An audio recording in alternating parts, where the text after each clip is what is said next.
Students of 7th class, hope so you are all fine students. आज हम start लेते हैं साइंस के चैप्टर 11 से, जिसका टाइटल नेम है circuits and electric current. Students page number 116 से ये चैप्टर स्टार्ट है और इस चैप्टर में हम डिस्कस करेंगे कि किस तरह इलेक्ट्रिक करंट जो है वो पैदा होता है, ठीक है, ये क्या है और सर्किट्स में किस तरह से फ्लो करता है, इसके बारे में हम डिस्कस करेंगे। तो मूव करते हैं पेज नंबर 117 की तरफ और वहाँ से इसकी रीडिंग स्टार्ट करते हैं। We have learnt in class 6 that electricity supplies energy। 6 class में हमने पढ़ा था कि इलेक्ट्रिसिटी जो है वो एनर्जी सप्लाई करती है। Energy can produce light, heat, sound etcetera. Electricity क्या कर सकती है? लाइट, हीट यानी बिजली, हरारत और आवाज़ पैदा कर सकती है। Electrical energy can help make our lives easier. Electrical energy जो है वो हमारी ज़िंदगियों को आसान बना सकती है। There are two kinds of electricity. Electricity की दो इकसाम हैं, एक है स्टैटिक इलेक्ट्रिसिटी और एक है इलेक्ट्रिक करंट। स्टैटिक इलेक्ट्रिसिटी कौन सी होती है? जिस तरह कि अगर हम डेली लाइफ में सर्दियों में आप बालों में जो कंघा है जब वो लगाते हैं तो क्या होता है कि एक दफ़ा रब करने पर जो बाल होते हैं वो कंघे के साथ चिपकना शुरू हो जाते हैं।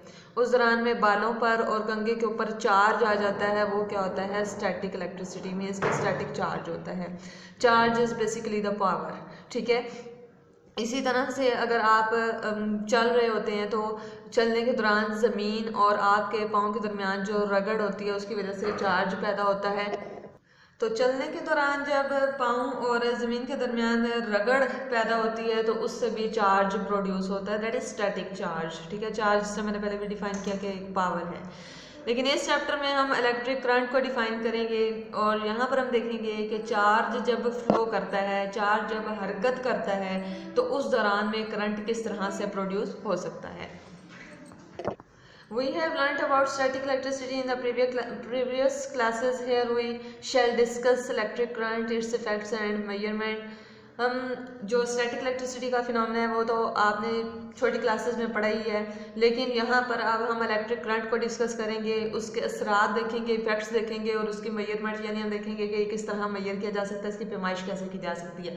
फर्स्ट टॉपिक है 11.1 flow of current, that is direction, ठीक है। आपने अब देखना है कि करंट फ्लो किस तरह से करता है, करंट का बहाव किस तरह से होता है और इसकी खास डायरेक्शन, इसकी सिमत कौन सी होती है, किस डायरेक्शन में ये मूव करता है। The flow of charges through a conductor is called electric current. Electric current को अगर आप सिंपली डिफाइन करना चाहें तो आप कहें कि किसी भी कंडक्टर में से, कंडक्टर कौन सा होता है जिनमें से आसानी से करंट गुजर सकता हो, ठीक है। कंडक्टर वो सब्सटेंसेस या वो मटेरियल्स होते हैं।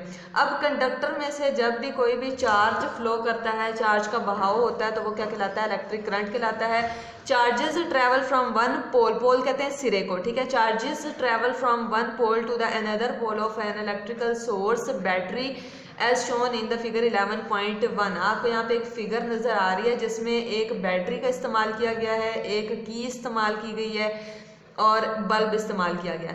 अब ये कहा जा रहा है कि जब भी चार्ज बैटरी के एक सिरे से दूसरे सिरे की तरफ हरकत करेगा तो उस दौरान में करंट जो है वो फ्लो होगा, यानी यहाँ प्लस से फ्लो करता हुआ माइनस सिरे की तरफ आएगा तो इस दौरान में करंट जो है वो फ्लो होगा। It has been proved that only negatively charged electrons move from one place to other। अब ये जो है बात साबित की जा चुकी है कि जो पूरे सर्किट में करंट गुजरता है वो सिर्फ और सिर्फ नेगेटिव चार्ज की वजह से होता है, यानी इलेक्ट्रॉन्स की वजह से होता है। इलेक्ट्रॉन्स वो पार्टिकल्स होते हैं जिनके ऊपर नेगेटिव चार्ज होता है। नेगेटिव चार्ज मीन्स कि उनकी पावर नेगेटिव होती है। Positively charge protons do not move, और ये भी कहा गया है कि जो पॉजिटिवली चार्ज है, ऐसे चार्ज जिनके ऊपर पॉजिटिव चार्ज हो, ऐसे पार्टिकल्स जिनके ऊपर पॉजिटिव चार्ज हो, वो प्रोटॉन्स कहलाते हैं और उनकी वजह से करंट फ्लो नहीं करता, यानी कि जब करंट का बहाव होता है तो उस दौरान में पॉजिटिव चार्ज मूव नहीं करता। इन अर्ली डेज, लेकिन जब इसके बारे में तहकीक की गई, यानी जब इलेक्ट्रॉन्स और प्रोटॉन्स का कॉन्सेप्ट इंट्रोड्यूस करवाया गया था, उस बारे में बात यहाँ की जा रही है।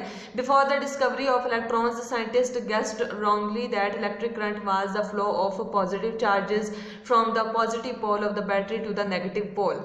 अब यहाँ पर यह कहा जा रहा है कि जब इलेक्ट्रॉन और प्रोटॉन का कॉन्सेप्ट इंट्रोड्यूस नहीं हुआ था तो उस वक्त साइंटिस्ट ने अंदाज़ा लगाया था कि, और ये गलत अंदाज़ा था, कि जो चार्ज फ्लो करता है करंट के लिए वो पॉजिटिव चार्ज होता है। यानी पहले ये कॉन्सेप्ट इंट्रोड्यूस करवाया गया था कि सिर्फ और सिर्फ सर्किट में जब करंट गुजरता है तो सिर्फ और सिर्फ पॉजिटिव चार्ज की वजह से करंट गुजरता है। और ये कॉन्सेप्ट भी दिया गया था कि पॉजिटिव से नेगेटिव की तरफ जो है वो चार्ज फ्लो करता है। Scientists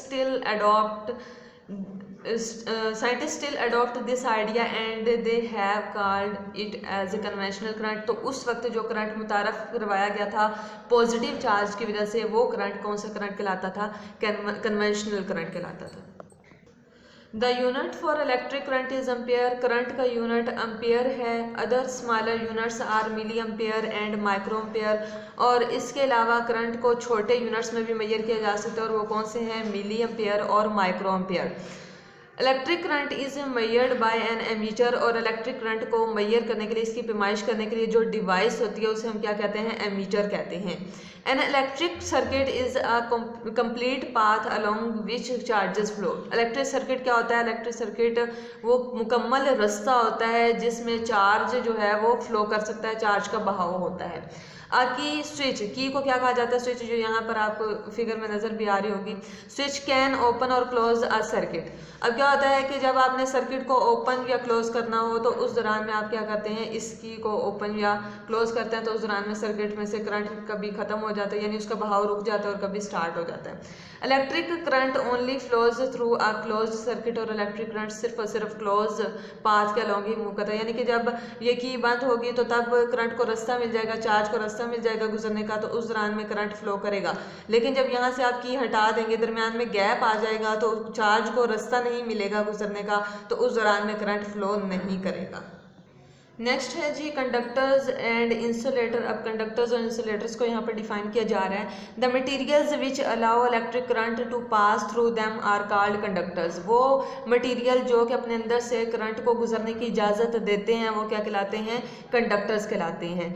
अब वो कौन कौन से हैं? Metals such as copper, silver, iron and aluminium are the good conductors. यानी कि ये तमाम मेटल्स जो हैं, कॉपर, सिल्वर, आयरन, एल्यूमिनियम, ये सारे के सारे कंडक्टर्स होते हैं क्योंकि इनमें से करंट आसानी से गुजर सकता है। The materials which do not conduct electricity are called insulators. और वो मटीरियल जो अपने अंदर से करंट को गुजरने की इजाज़त नहीं देते वो क्या कहलाते हैं? इंसुलेटर्स कहलाते हैं। For example rubber, glass, sand, plastic and wood are insulators. Rubber, glass, रेत, प्लास्टिक और जो लकड़ी वगैरह हैं ये इंसुलेटर्स होते हैं क्योंकि इनके अंदर से करंट नहीं गुजर सकता।